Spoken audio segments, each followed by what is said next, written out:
Bienvenue sur Handicap Radio TV. À l'île Sud, un nouveau lieu d'accueil de jour vient d'ouvrir ses portes pour les personnes à la rue.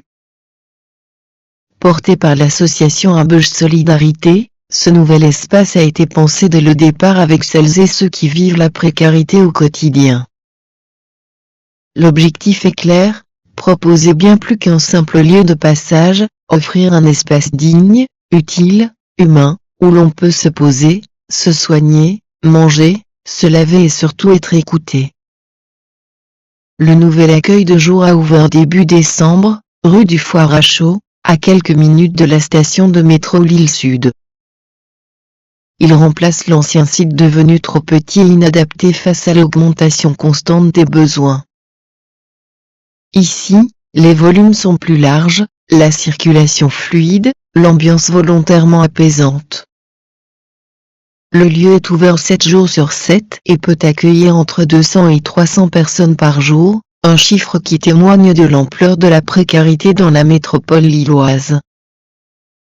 L'Abeuge Solidarité a voulu rompre avec une logique d'assistance minimaliste. Ce nouvel accueil repose sur une approche globale, répondre aux besoins essentiels, mais aussi recréer du lien social et redonner une place à chacun. Les personnes accueillies peuvent y trouver un espace pour se reposer, des sanitaires, des douches, une laverie, des consignes pour déposer leurs affaires, mais aussi un accompagnement social individualisé. Le confort a été particulièrement travaillé. 2 salles de repos distinctes, l'une pour les femmes et l'autre pour les hommes, permettent de s'allonger dans des fauteuils adaptés. L'idée est simple, offrir un vrai temps de pause, loin du bruit et du stress de la rue. Des espaces calmes ont également été aménagés pour discuter, lire ou simplement souffler. L'accès aux soins fait partie des priorités. Des permanences médicales sont assurées avec des professionnels de santé et des partenaires associatifs. Les personnes peuvent bénéficier de soins de base, de conseils, d'orientation vers des structures spécialisées, sans jugement ni condition. Pour beaucoup, cet accueil devient un premier point d'entrée vers un suivi médical inexistant jusque-là. Le lieu comprend aussi une cuisine et un espace repas. Des repas chauds sont proposés chaque jour, mais la dimension participative est essentielle, les personnes accueillies peuvent contribuer, aider, proposer, reprendre une place active. À l'extérieur, un jardin a été aménagé, pensé comme un espace de respiration, mais aussi comme un futur lieu de projet collectif. Ce nouvel accueil de jour est le fruit de plusieurs années de réflexion et de concertation. L'association a impliqué des personnes sans abri dans la conception même du lieu, choix des espaces, organisation, usage. Une manière de reconnaître leur expertise de vie et de construire un outil réellement adapté à leurs besoins. Lors de l'inauguration, bénévoles, salariés, partenaires et personnes accueillies étaient réunis. L'émotion était palpable. Pour beaucoup, ce lieu représente un changement concret dans un quotidien marqué par l'errance, l'exclusion et la fatigue. Ici, on peut venir sans condition, sans rendez-vous, simplement pour exister un peu autrement que dans la rue.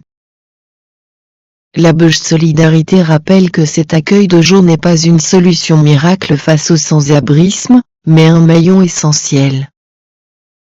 Il permet de stabiliser, de recréer du lien, d'ouvrir des perspectives. Dans un contexte de précarité grandissante et de saturation des dispositifs d'hébergement, ce type de lieu devient indispensable. À l'île Sud, ce nouvel accueil de jour s'impose déjà comme un point d'ancrage. Un endroit où l'on vient chercher de l'aide, mais aussi du respect, de la chaleur humaine et un peu de répit. Un lieu pensé avec, et pour, celles et ceux que la rue a trop souvent invisibilisés. Tu ne vas pas croire ce qui m'est arrivé. J'ai découvert que la migration féminine algérienne est bien plus complexe qu'on l'imagine.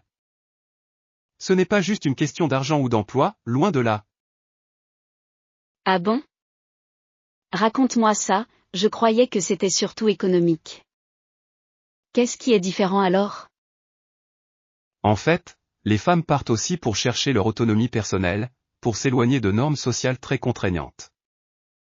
Parfois, c'est une façon d'échapper à des relations familiales qui pèsent lourd. C'est souvent invisible dans les politiques publiques, mais ça compte beaucoup. C'est fascinant. Elles migrent seules parfois? Ce n'est pas toujours un projet masculin, comme on le pense? Exactement. Aujourd'hui, beaucoup de femmes algériennes sont actrices de leur départ, souvent diplômées, avec un parcours très différent de celui des hommes.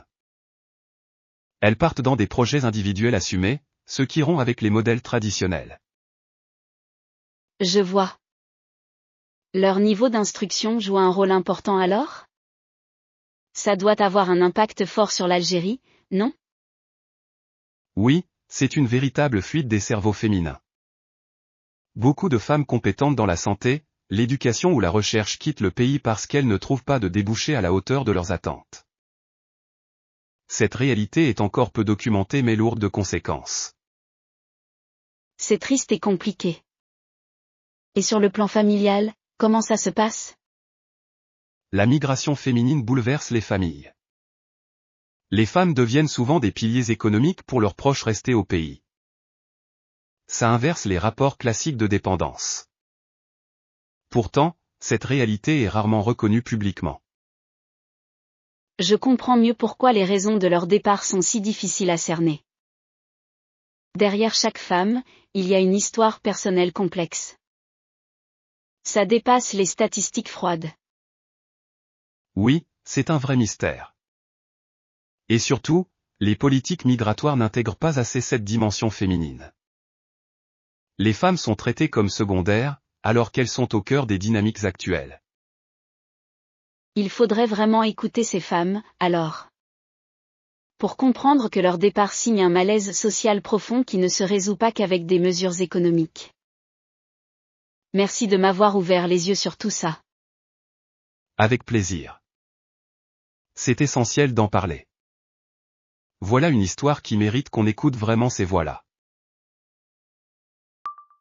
Après l'affaire des bijoux cachés, un nouveau volet judiciaire s'ouvre pour Rachida Dati. Des perquisitions ont été menées jeudi à son domicile, à la mairie du 5e arrondissement de Paris qu'elle dirige, ainsi qu'au ministère de la Culture, dans le cadre d'une nouvelle information judiciaire ouverte le 14 octobre pour corruption, a indiqué le parquet national financier, confirmant une information du Nouvel Obs et de compléments d'enquête. Motif de ces opérations menées par l'Office central de lutte contre la corruption et les infractions financières et fiscales. La ministre est soupçonnée d'avoir été rémunérée par GDF Suez en 2010 et 2011, le tout alors qu'elle était élue au Parlement européen en parallèle de son métier d'avocate. Une procédure qui aurait servi les intérêts du groupe et qui s'avérerait totalement illégale. Selon le PNF, il s'agit d'une information judiciaire pour corruption active et passive, trafic d'influence, détournement de fonds publics, recel et blanchiment de ces délits. Elle a été confiée à 2 juges d'instruction du pôle économique et financier du tribunal judiciaire de Paris.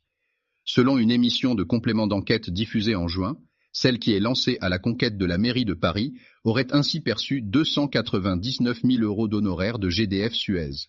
Une enquête interne diligentée par le groupe affirme par ailleurs que ces paiements ont été retrouvés. Charge à présent aux policiers de mettre la main sur les traces matérielles de ces versements d'argent et sur les liens financiers entre Dati et le groupe industriel gazier. La ministre, par ailleurs mise en examen pour corruption passive dans l'affaire Carlos Ghosn, a toujours récusé tout lien contractuel avec le groupe gazier, rebaptisé Engie en 2015. En 2014, elle affirmait sur le plateau de France 2 n'avoir aucun conflit d'intérêts, sinon ça se saurait.